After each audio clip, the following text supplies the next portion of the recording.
Pin should have been worrying about her future as she stood at the edge of the Alpha King's grand hall, watching the celebration unfold in a blur of firelight and music. After tonight, once her youngest sister completed the mating bond, she would have no purpose left. 6 sisters guided into advantageous matches. And now what? But all she could think about was the child. A little boy, perhaps. 5 years old, huddled in the corner with his knees drawn up to his chest. He wasn't throwing a tantrum or wailing loudly, just sitting utterly still. Occasional silent tears tracking down his pale cheeks. Perhaps he's ill, a noblewoman suggested, eyeing the pale boy. Or possessed, her companion muttered. Something painful twisted in Parn's chest. 18 years ago, she had felt life quicken in her womb, had imagined holding her own son or daughter, soothing their tears, guiding their steps.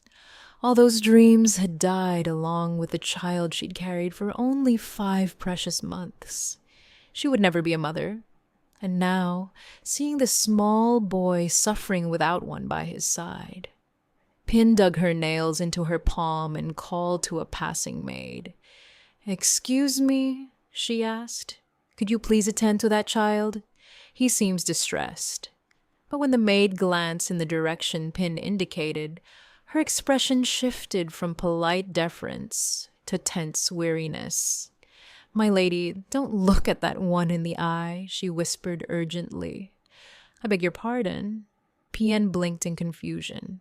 The maid leaned closer. "Don't you know what that is?" she hissed. "It's a child," Pien said. "A vampire child," the maid said. "One of Lord Don's brood." Pin looked back at the boy with new understanding. She'd heard the vampires would be attending tonight. Lord Diston, particularly a distant relative of the Alpha King. The ladies of the court had whispered about little else all evening. "They say he's the most beautiful creature ever to walk the earth," one had sighed behind her fan. "And the most dangerous," another had added. "One bite and you're addicted forever." Looking at the small figure in the alcove, Pam found it hard to conjure any fear. "He's just a little boy," she said firmly, giving the maid a reproachful look. The woman's face hardened. "He could be 100 years old for all we know. They don't age." "A 100-year-old unable to stop crying while clutching a toy?" Pin asked skeptically. The maid shrugged. "Plenty of nannies and maids have tried tending to it already.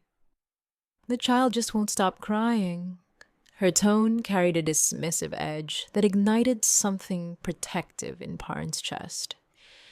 "Perhaps he needs kindness, not service," she said coldly. The maid retreated, leaving Parn alone with her indignation. She dug her nails deeper into her palms, feeling the sharp sting as skin broke.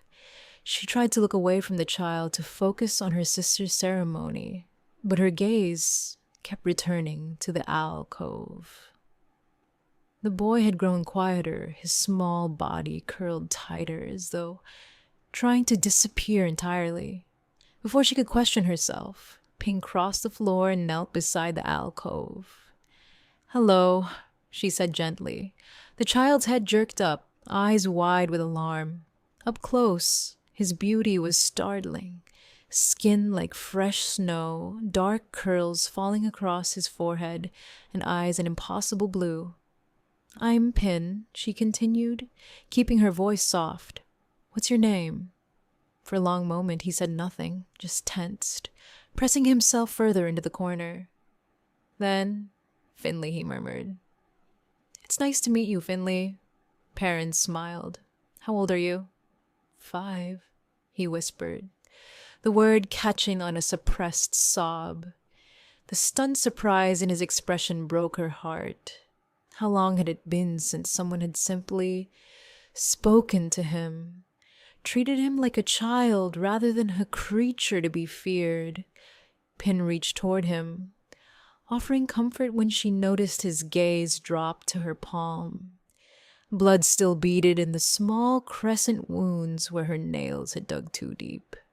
The boy's eyes widened, pupils dilating slightly as he stared at the crimson drops.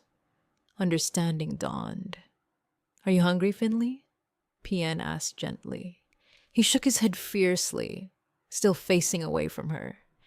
The gesture touched something maternal in Parn's soul. Even starving, the child was trying to resist his nature. "It's okay," she said, extending her blooded palm toward him. "My wound is closing right now anyway. Shifters heal quickly." Finley glanced back, conflict evident in his eyes. "I'm offering," Pin said. After another moment's hesitation, the child inched closer. Pin remained perfectly still as he took her hand in his small, cool fingers and brought it to his lips.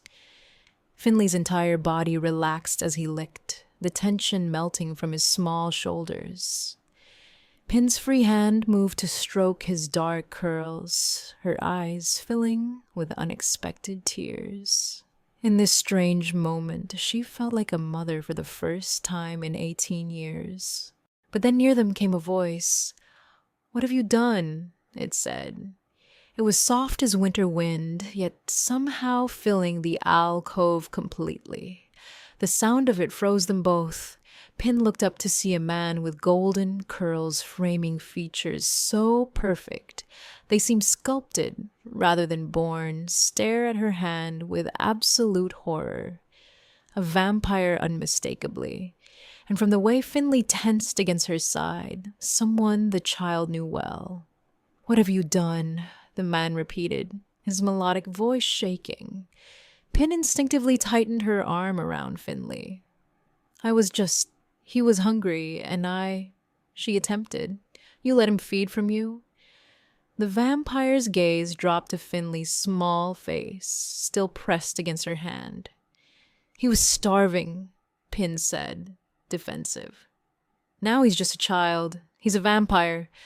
The man interrupted, his voice low and urgent. He moved closer, not threatening, but concerned, his eyes never leaving Finley. "And you've just condemned him to something far worse than hunger," he murmured. Chapter 1. An hour later, a servant led Parn away from the raillery of the mating ceremony into a quieter wing. The sounds of celebration faded until only the echo of her heartbeat remained. They reached an ornately carved door guarded by two figures wearing the insignia of the Northern Territories. "Lord Diston awaits you, my lady," the servant murmured. The private chamber beyond was bathed in shadow and firelight, a sitting room appointed with dark wood furniture. "Thank you for agreeing to meet with me," she heard as she entered. Parn, startled.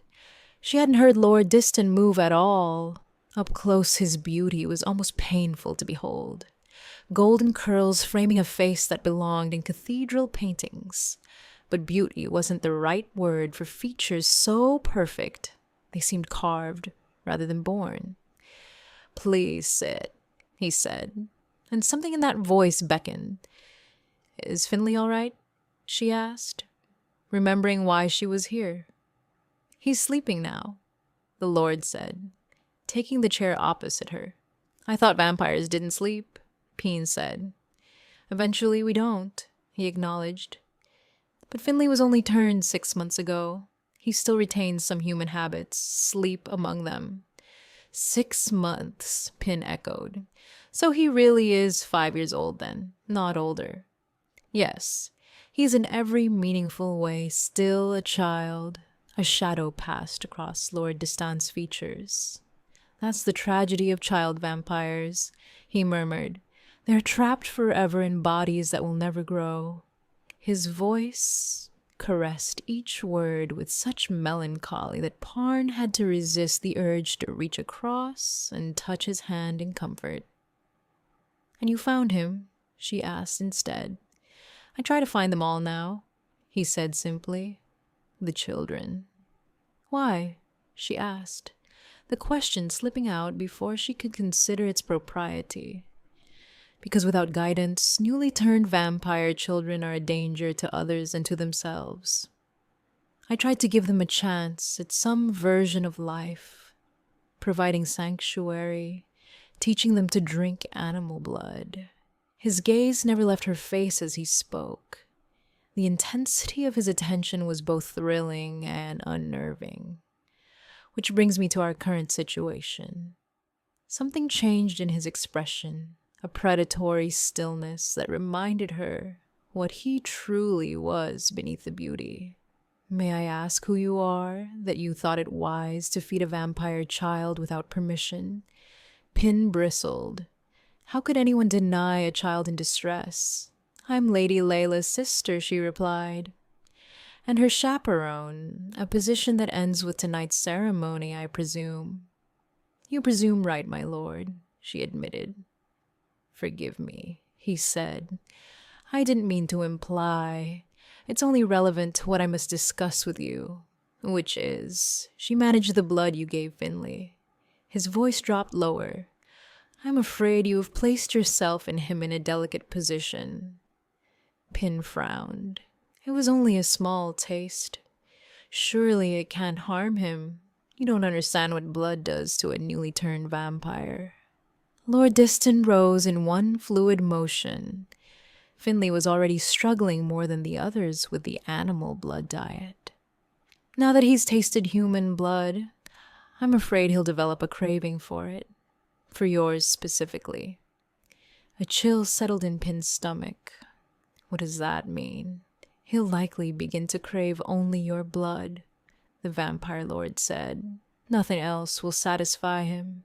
Not animal blood, not even other human blood. Only yours? From just one taste, Pin asked, alarmed. He moved closer, each step as graceful as a stalking panther, until he stood before her chair. Looking up at him, Pin felt small, vulnerable, yet strangely exhilarated.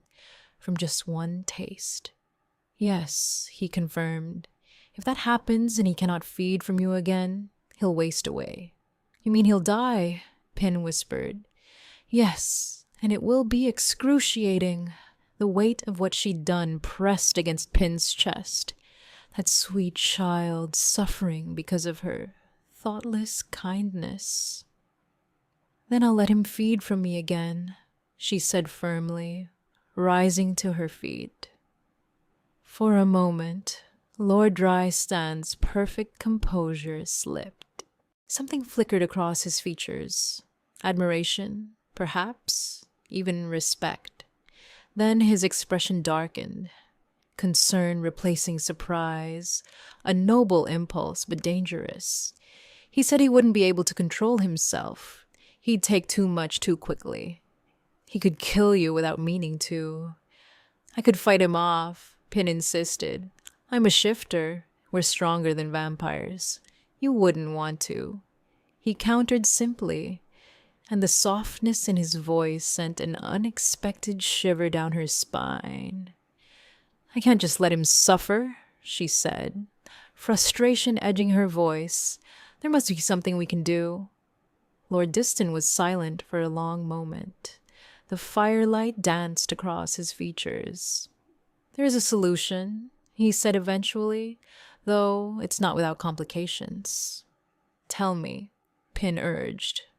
A blood bond, he said carefully. But not with Finley. With me? Pin's heart skipped a beat. With you? When a vampire forms a blood bond with a mortal, that mortal becomes undesirable to other vampires. Their blood no longer appeals. If you formed a blood bond with me, Finley would no longer crave your blood. The bond acts as a natural deterrent. I would perform a ritual, a single feeding that establishes the bond. After that, he hesitated. You would need to come north with me to my estate beyond the frost line. I would need to feed from you occasionally to maintain the bond, but minimally.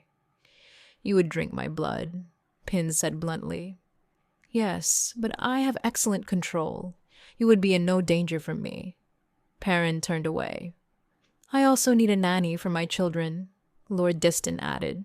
I have 4 in total, including Finley. Bonded to me, you would be protected from them. They wouldn't crave your blood. He turned toward the window. You're a shifter, another supernatural being who could match their speed and senses. They see so few people apart from me. It would be good for them to have someone else. He glanced back at her.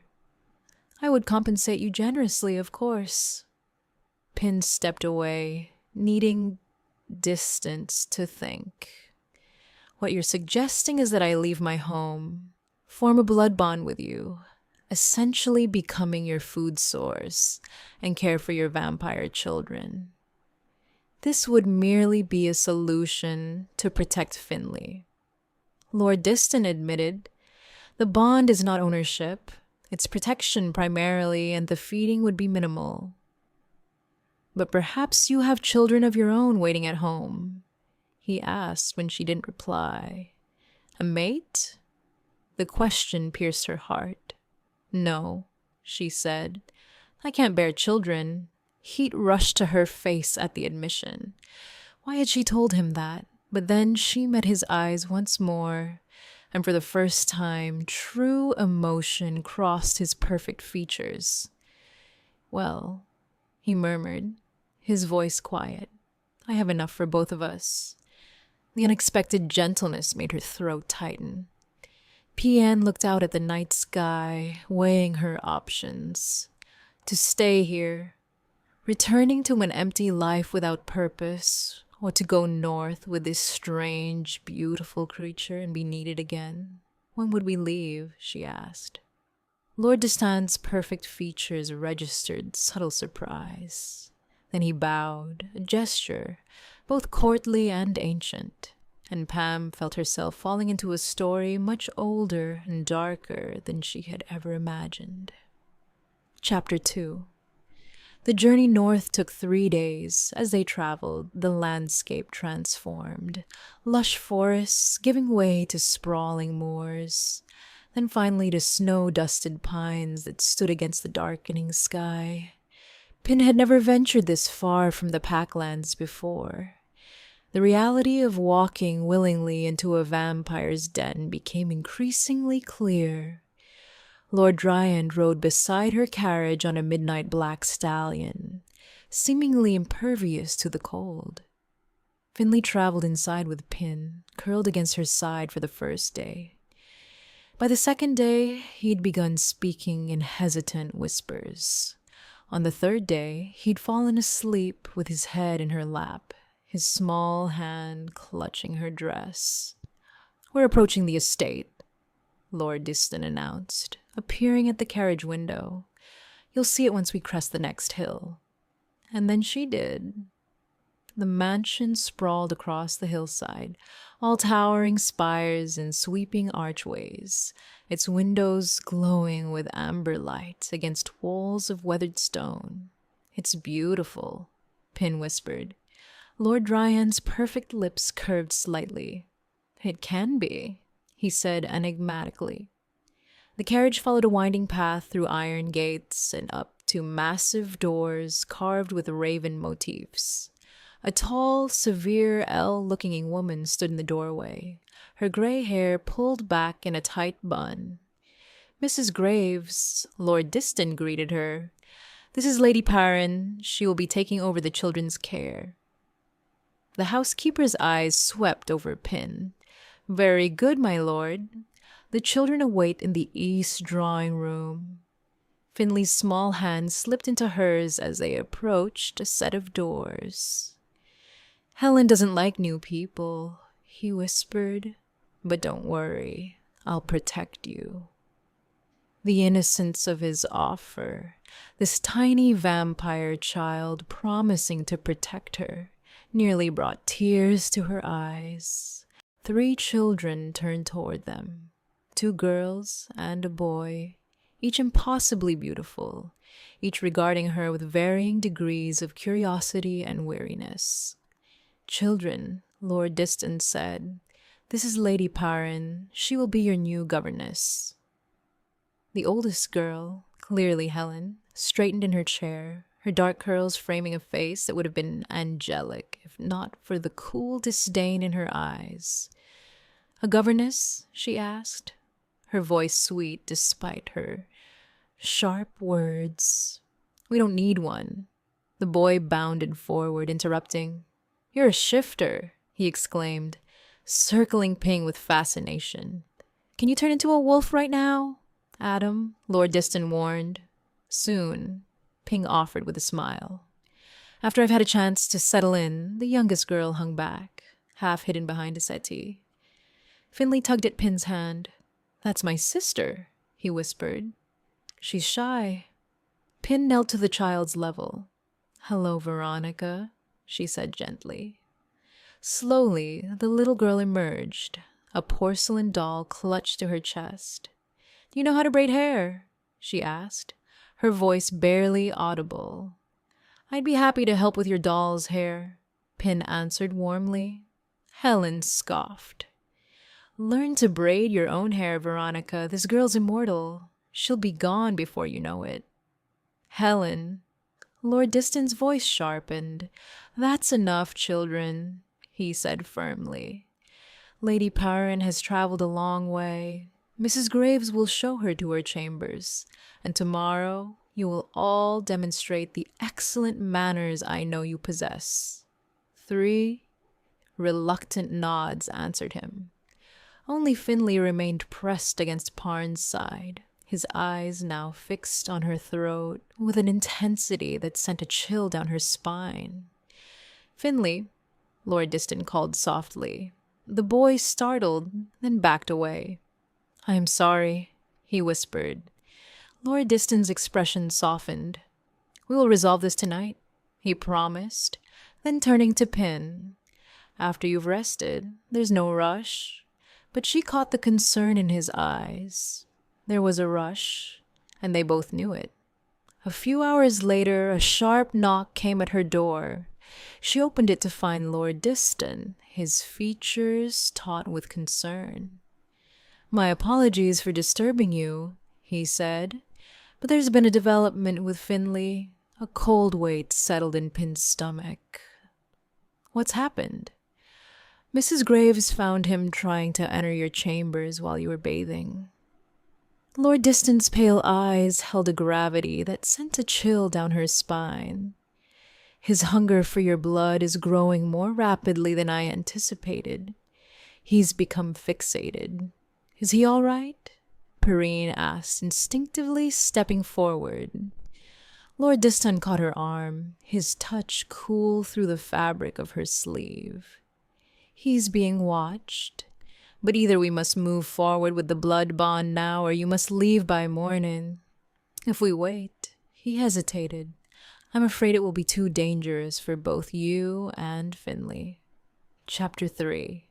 The implication hung in the air between them. Finley, sweet as he was, could become dangerous in his hunger.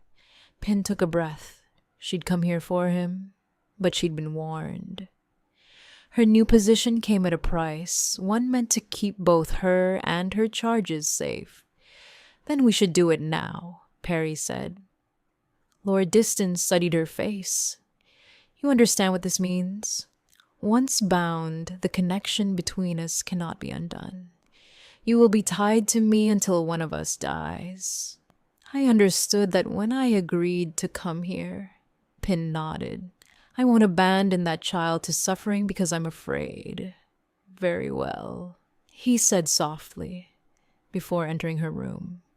He closed the door behind them, the sound of the lock turning strangely final. "Are you ready?"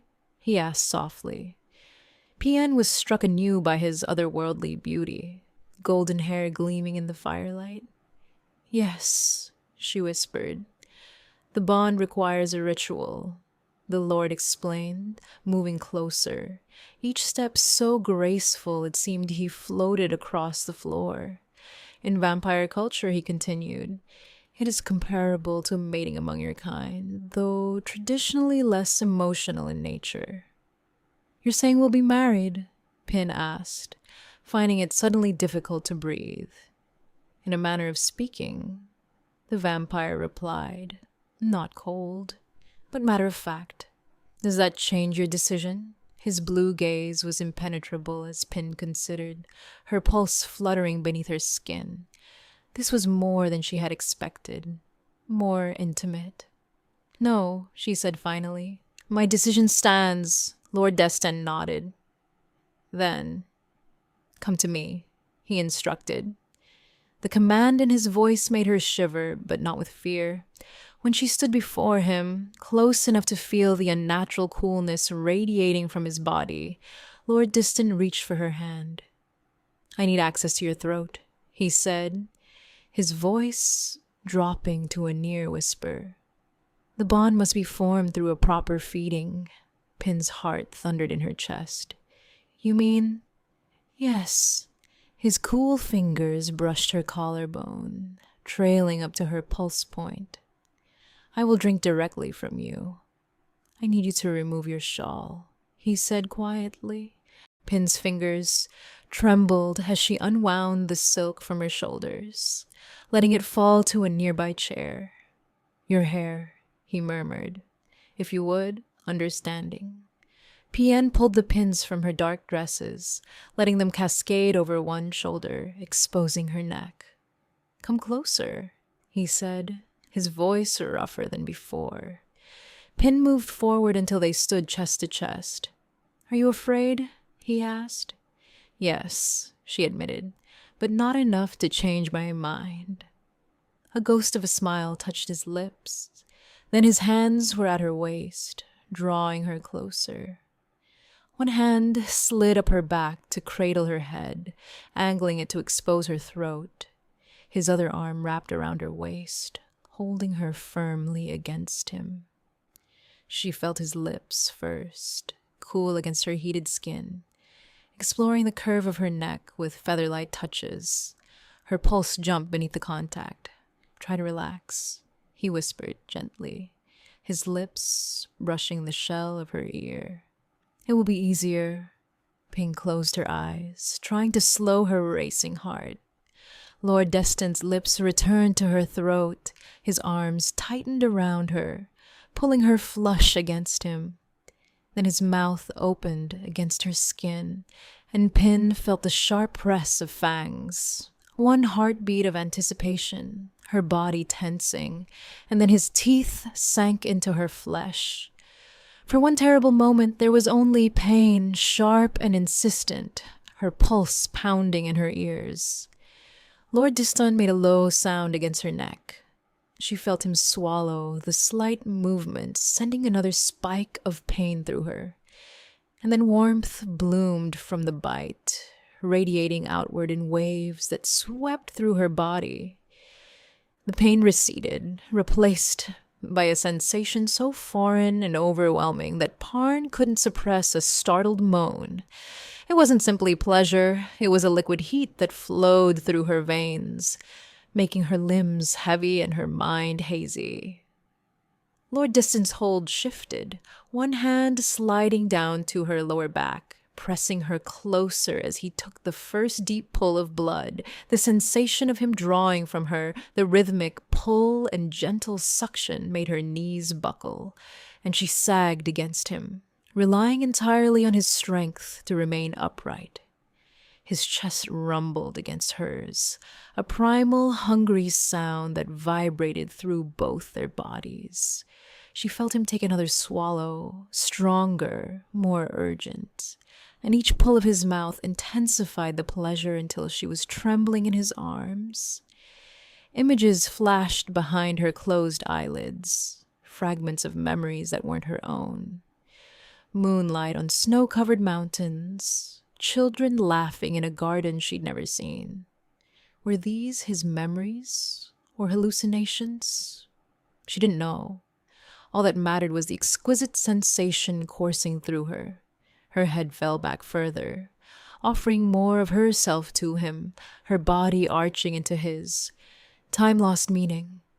There was only sensation, his mouth at her throat, the spreading warmth that made her feel both weightless and impossibly heavy. And then, abruptly, he pulled away. The sudden loss left Ping gasping, disoriented. She swayed dangerously, and Lord Destan's arms were the only thing keeping her upright. His eyes had darkened to midnight blue, pupils so dilated, barely any color remained. "It's done, Par," he rasped, her name on his lips sending a shiver through her. She tried to respond, but her tongue felt too heavy. Her body felt unbearably empty without his teeth in her skin. "Please," she managed, reaching for him, though she wasn't certain what she was asking for.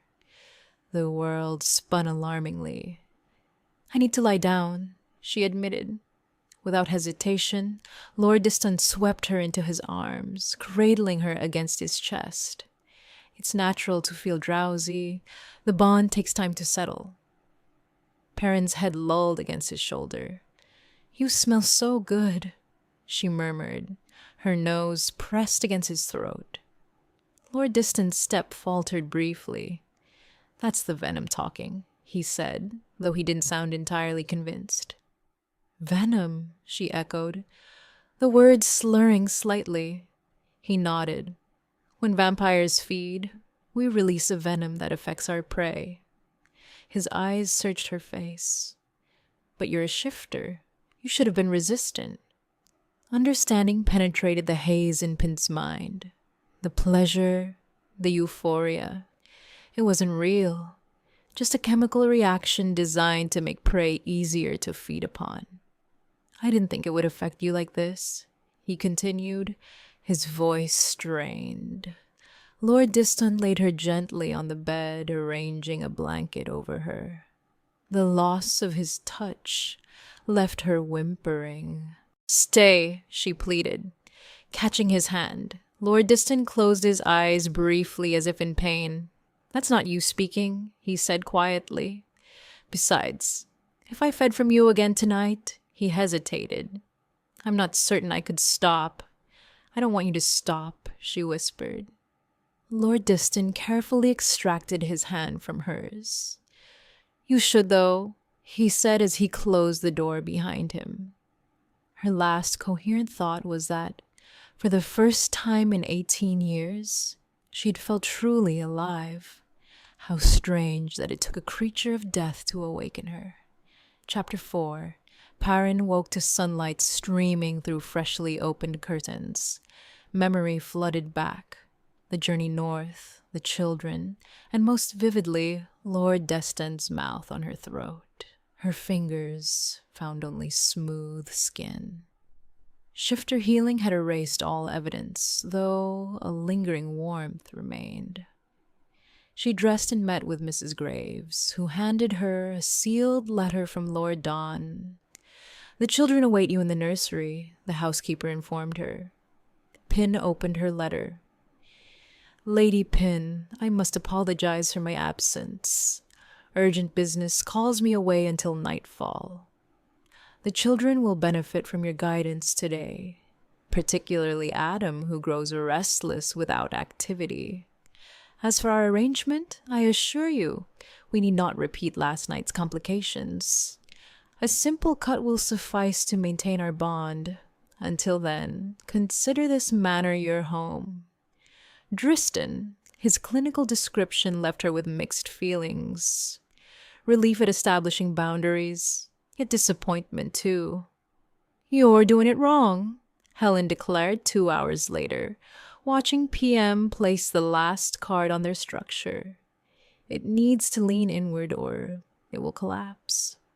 From across the nursery came a crash, followed by Adam's triumphant shout. "Look how high mine is." "Was," Veronica corrected softly. Adam laughed, gathering cards for another attempt. His energy seemed boundless, exactly as Lord Diston had warned. Finley sat closest to Pin, methodically building his own structure. Occasionally, his eyes would dart to her throat, then quickly away.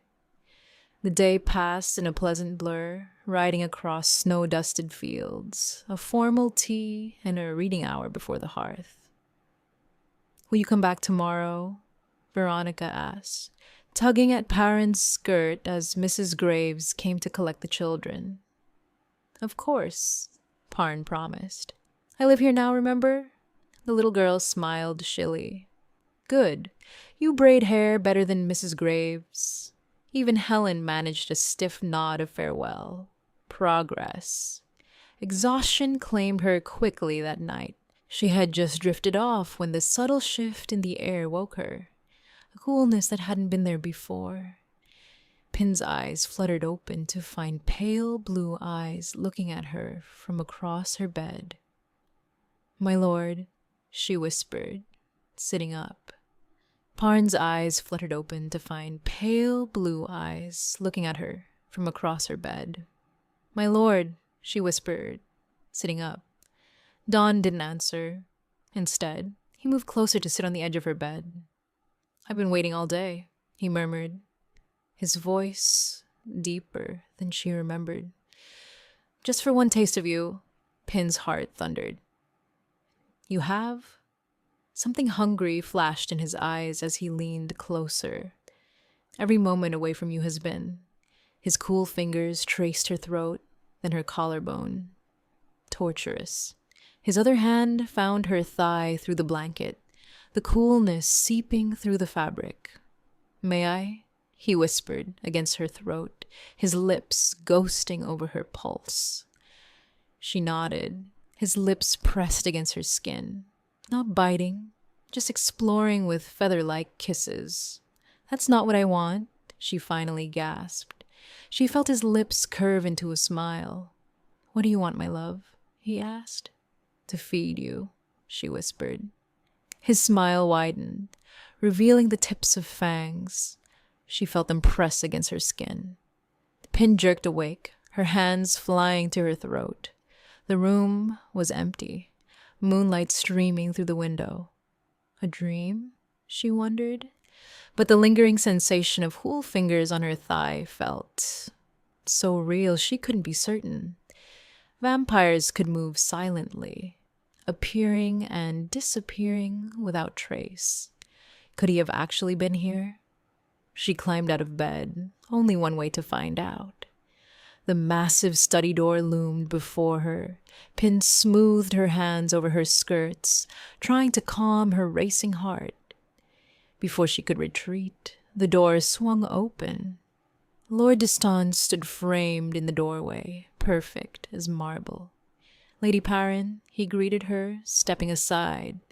Please, enter. She moved past him, acutely aware of his presence, of the careful space he maintained between them. I trust your day with the children was pleasant, he asked. Very much so, she replied. They're remarkable, each in their own way. A hint of genuine warmth touched his features. They are indeed. Helen can be challenging. I know. She's protective of you, Pin observed. Of all of you. Really? Lord Dyson nodded thoughtfully. She was 12 when I found her. That was 4 years ago. He moved to stand by the fireplace, maintaining distance. Did Finley show any signs of distress around you?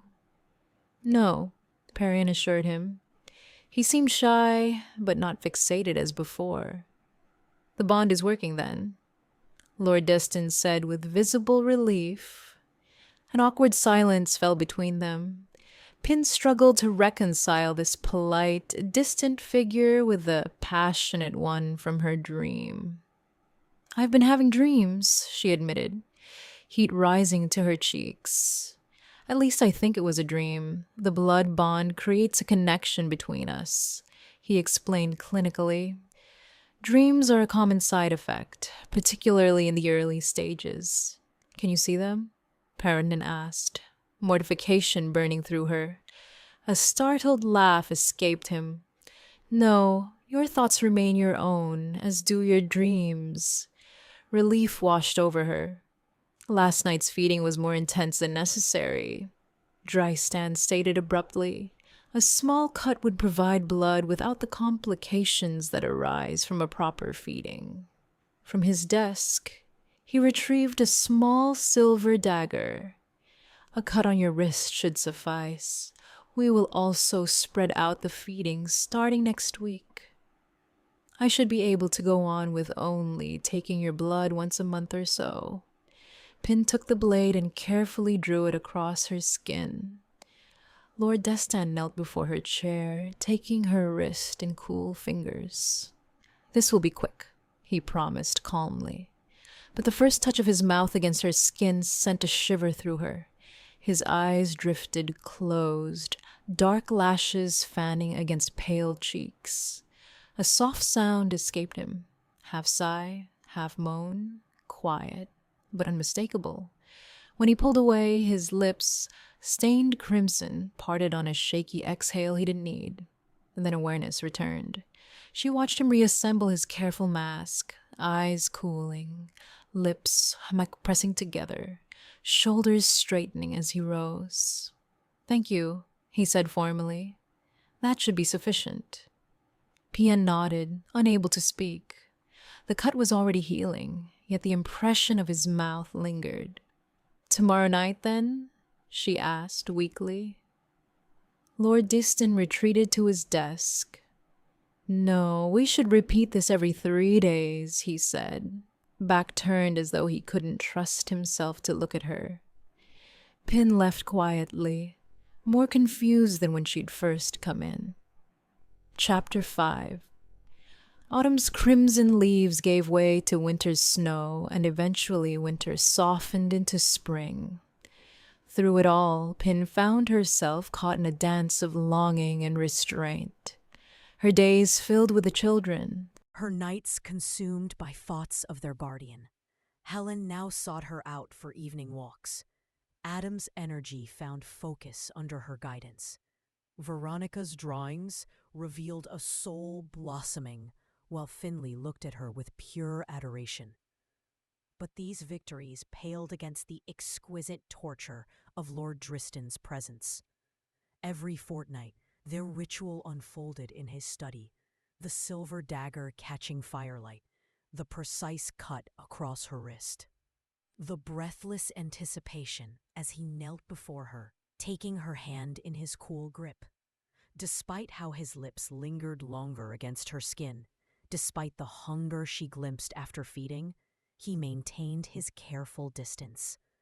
Her dreams grew more vivid each night, dreams of cool hands mapping constellations across her heated skin, of fangs pressing crescents into her flesh, of pleasure bordering on pain. She would wake gasping, sometimes catching his scent in her room, as if he had stood watching over her sleep. January brought a blizzard that imprisoned them all within the mansion's walls. Forced proximity heightened the tension. Twice she collided with his solid chest rounding corners, his hands instinctively studying her, before he stepped away with a muttered apology. "He watches you even when he's not in the room," Helen observed one afternoon. "The portraits, haven't you noticed? Their eyes follow you like his do." Pin had noticed. She sometimes felt the weight of centuries watching her through painted eyes. By April, his composure crumbled visibly with each taste of her blood. Once his tongue had traced the cut before he drank, a caress so intimate she'd gasped aloud. She learned his story in fragments, piecing together the lonely centuries of his existence. How he had found purpose in rescuing vampire children. "He thinks he's cursed," Adam said once. "He told me that immortality isn't a gift, it's a punishment." I may. This careful dance of approach and retreat had stretched Pien's nerves to breaking. Until one night, 5 months after her arrival, when everything changed. Lord Deston stood by the window, his back to her, silhouette outlined by moonlight. "The children asked about going to the village festival next week," she said. "It wouldn't be wise," he replied. "They become excited in crowds." "They're doing better," Pin observed. "They just want to feel normal sometimes." He turned then, moonlight casting half his face in shadow. "They aren't normal, Pawn," he declared. "They never will be." Neither are you, she said softly. Neither am I. Yet we find ways to live. You should make the cut, he said, changing the subject. Pien looked down at the dagger. No, she said, setting it aside. He went perfectly still. Rising from her chair, Pien moved toward him. I'm tired of feeling your gaze on me when you think I won't notice. I'm tired of dreams that leave me aching for your touch. I've watched you fight yourself for 5 months, she said, stopping before him. Fight me again, she whispered, tilting her head to expose the column of her throat. Dristan's eyes darkened, fixed on the pulse fluttering beneath her skin. Pin, he rasped, her name a warning. His hands hovered at her shoulders, trembling with restraint. You deserve more than a half-life with a creature outside time, he said. You deserve a mate who can give you a future. I can't bear children, she murmured, moving beside him. And I've already lived half a life, 18 years of emptiness. I don't fear your immortality, Distan. I fear never belonging again. Not to anyone, not to you. Something fractured in his expression. His fingers brushed her skin. Cool, reverent, then possessive. If I start, he whispered, I may not stop. Then don't. His lips claimed hers in a kiss that stole her breath. Hungry, desperate, centuries of longing igniting between them. His mouth was cool, yet fire bloomed where he touched. Her. Without a word, he lifted her and carried her through a hidden passage into his chambers, where firelight danced across dark velvet and shadows. For one suspended moment, he studied her face, searching for doubt. Finding none, he lowered his head to her throat. Last chance, he murmured. Pin tilted her neck in silent offering. His arms tightened, fangs pressing lightly before piercing deep. She gasped as sharp pain melted into spreading warmth. Liquid fire that flooded her veins. The world spun. Every heartbeat thundered between them, her body trembling as the bond snapped open, raw and radiant. He drank, a low growl vibrating against her skin.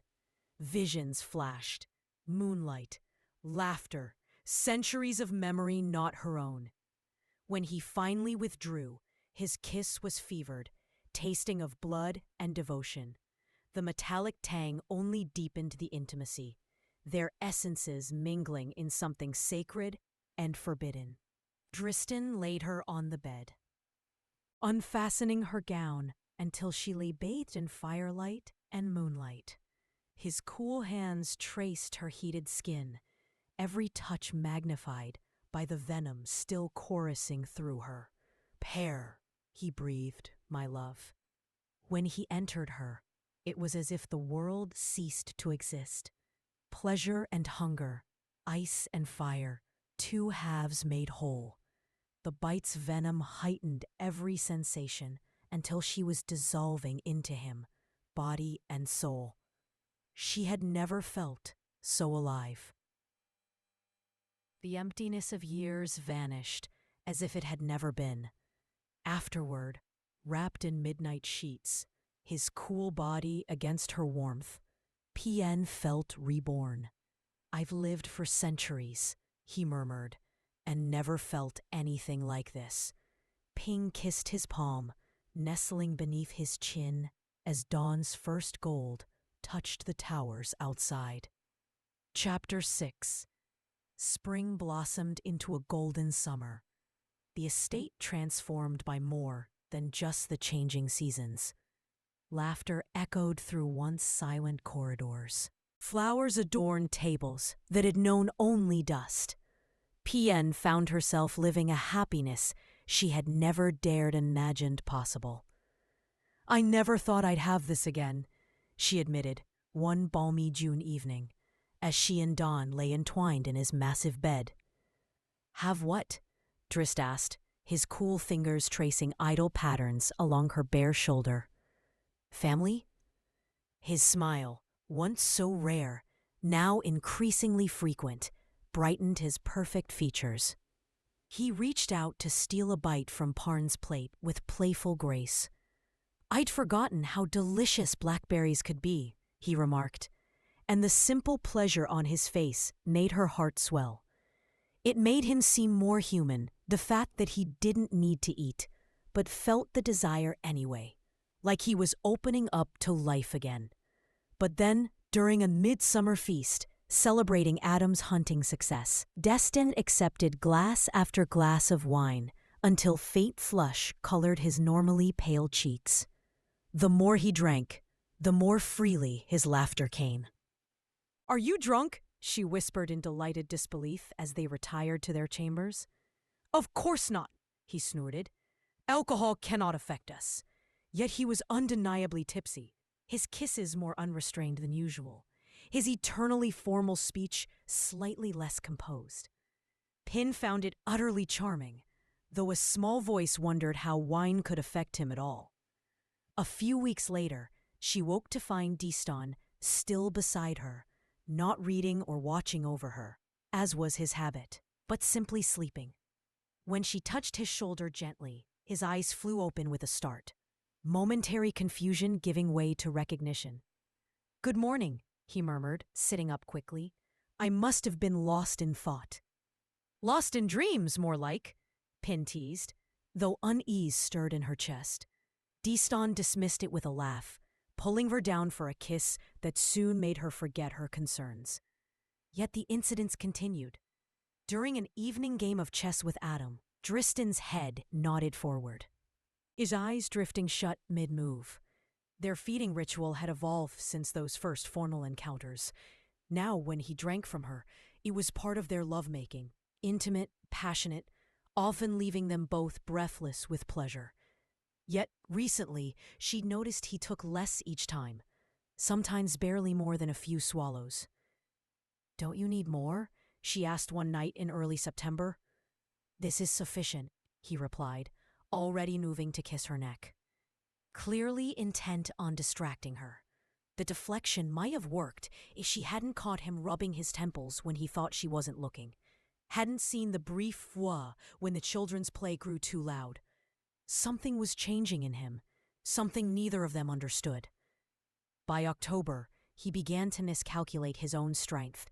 Once, while demonstrating proper form to Adam, his grip on the practice sword slipped, the wooden blade clattering to the floor.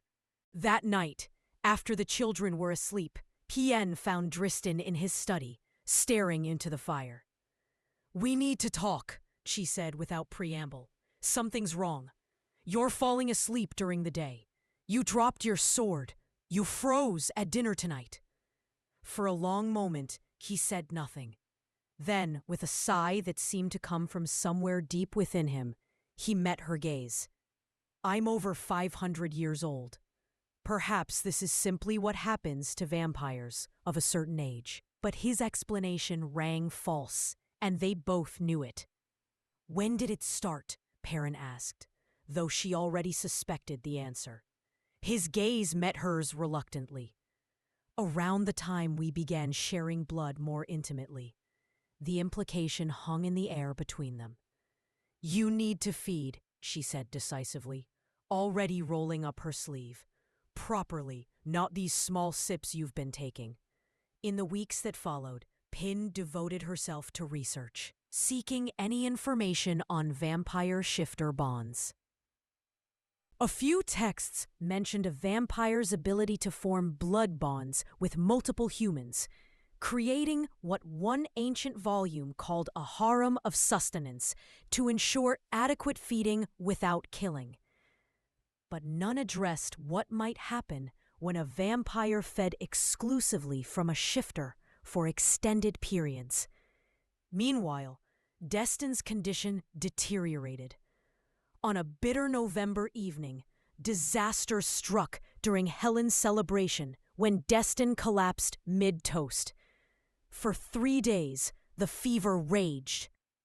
Perrin barely left Destin's side, watching in growing terror as he thrashed in delirium, calling out in languages she didn't recognize. On the fourth morning, Perrin woke from a fitful doze in the bedside chair to find Destin watching her, his eyes clear again. "You look tired," he murmured, his voice. A startled laugh escaped her. "That's what you have to say after nearly dying?" "Dying?" He frowned, trying to push himself upright. The effort clearly cost him. His arms trembled visibly. "That's a little dramatic, wouldn't you say?" Pin rolled her eyes. "My blood is doing this to you," she said finally. "Something in shifter blood is poisoning you." "We don't know that," Destin countered. "What else could it be?" she demanded. "The changes started after we bonded. You've been growing weaker for months, and now this fever." She couldn't bring herself to finish the thought that she might be slowly killing the man she loved. Destin reached for her hand, his grip weaker than she'd ever felt it. "There might be a solution," she said hesitantly. "The texts I found, they mentioned vampires can form blood bonds with multiple humans. If you took another partner, fed from someone else." "No," his response was immediate. "Never dry. If my blood is poisoning you, you are my wife," he interrupted. "The mother of my children. I won't betray what we have. I couldn't." "But you're dying," she whispered, the tears finally spilling over. "I'm not," he countered, pulling her into his arms, still warm with the remnants of fever. Tears welding her eyes, his nobility would be the death of him.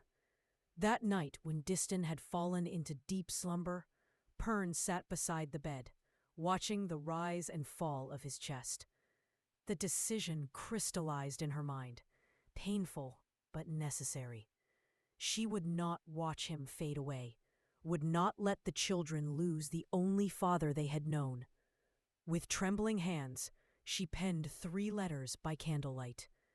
Then, with only a small travel bag containing essentials, Pin slipped from the mansion into the bitter November night. Chapter 7. Pin walked for an entire day, moving through the snow like a ghost. By nightfall, she reached a small village nestled in the valley beyond the forest. Lights glowed in cottage windows, smoke curled from chimneys.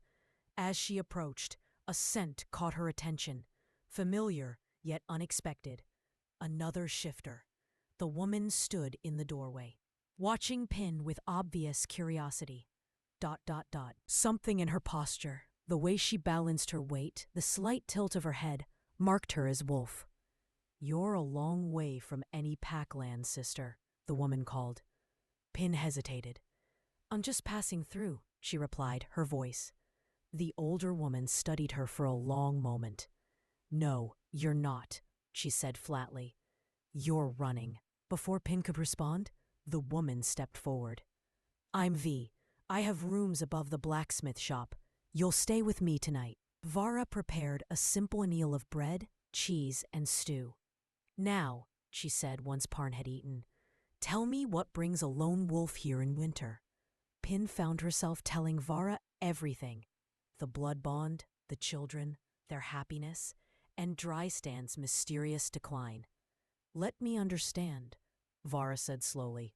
"He has to create a connection with someone else that rivals what he shares with you." Put so bluntly, it sounded awful. "Yes," Parn said miserably.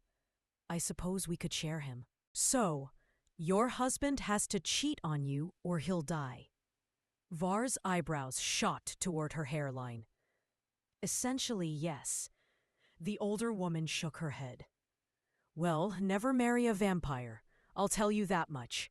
Too complicated by half." She rose, collecting their empty plates. "Get some sleep. Things often look clearer in the morning." Ping collapsed into the guest bed, surrendering to dreamless sleep. Morning arrived with pale winter sunlight. She had just managed to dress when she heard voices from the main room. Var's low contralto and a male voice that stopped her heart mid-beat. Dryan. Impossible though it seemed she would know that voice anywhere. The precise diction, the subtle musicality that centuries hadn't erased. But how? She'd left no trail, had walked for an entire day, had told no one where she was going. Moving silently to the door, she pressed her ear against the wood, straining to catch their conversation. "Any travelers come through recently?" Don was saying, his voice tight with barely controlled emotion. "A woman, dark-haired, traveling alone." "Plenty of women in these parts," Ver replied noncommittally. "Can't say I've noticed any particular one." "Please." Dristan's voice dropped raw with desperation. "She's my wife. Our children are distraught. If you've seen her or heard anything..." Perrin couldn't bear it any longer. She pushed open the door and stepped into the main room. Distan stood by the window, his back to her. Even from behind, she could see the tension in his shoulders. At the sound of the door, he turned, and the naked hope that blazed across his features stole her breath. "Perrin," he whispered. They moved simultaneously, closing the distance between them. His arms came around her with surprising strength, crushing her against his chest. She clung to him just as fiercely. "How did you find me?" she asked. "I would find you anywhere," he said simply. She pulled back to see his face. "You shouldn't have come." "You're still weak." "I'm stronger than you think," he interrupted. "Come home, Pin. The children need you. I need you." Fresh tears spilled down her cheeks. "I can't. You're dying, and you won't listen to reason. My blood is killing you." "Wait," Vera interrupted. "That's your husband? I thought you said he was a vampire." "He is," Ping confirmed. Vera circled Destin slowly. "He looks human," she said bluntly. "He smells human. He's a human. No doubt about that. I assure you, madam, I am a vampire." Destin said with dignified offense. "Well, you're not one now," Vera stated. "He's been ill," Pin protested. "Growing weaker, falling asleep when vampires don't need sleep." "I've met vampires," Vra shrugged. "They smell like overripe fruit and death. You smell like a normal human male." Drist suddenly swayed on his feet, and Ping guided him to a chair by the fire. "When did you last eat?" Vera asked him. "Vampires don't require food," Dan replied, blinking confusedly. "Well, humans do." Vaude disappeared into her kitchen, returning with a plate piled high with bread, meat, and cheese. "You look half-starved. Eat." To Perrin's astonishment, Distan stared at the food with unmistakable hunger. After a moment's hesitation, he took a piece of bread, then a slice of meat. By the third bite, he was eating with genuine enthusiasm, his expression shifting from confusion to relief. Color returning to his face. "I don't understand," Perrin said. "How is this possible?" "It's simple," Vara said. "He's human now. Humans need food." "But he was a vampire," Perrin insisted. "He drank my blood for months." "Shifter blood," Var interrupted. "We heal fast. Perhaps it healed him." Distan set down his fork. "Are you suggesting that Pin's blood has cured my vampirism?" "I'm not suggesting anything," Vara replied. "I'm telling you what my nose tells me. You were a vampire. Now you're not." "But that's impossible," Perrin whispered, though the evidence sat before her. Dristan with color in his cheeks, hunger for real food, and a fundamentally changed scent. "Apparently not," Vara shrugged. "Now, are you two going back to your children, or do you plan to stand in my kitchen gawking all day?" Dawn reached for Pin's hand, his fingers truly warm with the heat of humanity. "The children," he said suddenly, his eyes meeting Pin. "If shifter blood can reverse vampirism with my help, they could grow up," Pin breathed, "age naturally again." Vara gave them a pointed look. "First things first, you need sleep." She pointed at Dristan. She showed them to her guest room. "Sort out the rest when you're thinking straight." The door had barely closed when Dan gathered Pin into his arms. They fell onto the narrow bed, too exhausted for anything but the desperate need to hold each other. "Don't ever leave me again," Tristan murmured against her hair. "I couldn't bear it." "Never," Pian promised. "I'm sorry." As sleep claimed them both, Pern's last conscious thought was of the 4 children waiting at home. Children who might now have a chance at the normal lives that had been stolen from them. All because of a bond formed in desperation that had become the greatest gift imaginable. Epilogue. 3 years had passed since the winter day when P.N. and Dryand discovered the miraculous truth that shifter blood, far from killing vampires, could restore their humanity. Pin sat on a stone bench in the garden, watching as Destin demonstrated proper sword technique to Adam. The morning sun caught in his golden hair, now straying with the faintest hints of silver at the temples, a badge of his regained humanity that he wore with quiet pride.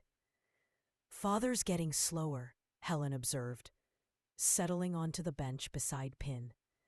At 14, she was in the midst of the transformation herself, still immortal, but gradually changing as Pin's blood worked its magic.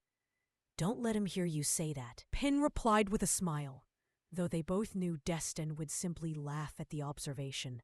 Across the garden, Veronica and Finley played an elaborate game of their own devising, still perfectly immortal, their movements carrying the fluid grace unique to vampires. The process would be slow. Per could only safely feed 1 vampire at a time, and at Helen's insistence, she had been the first.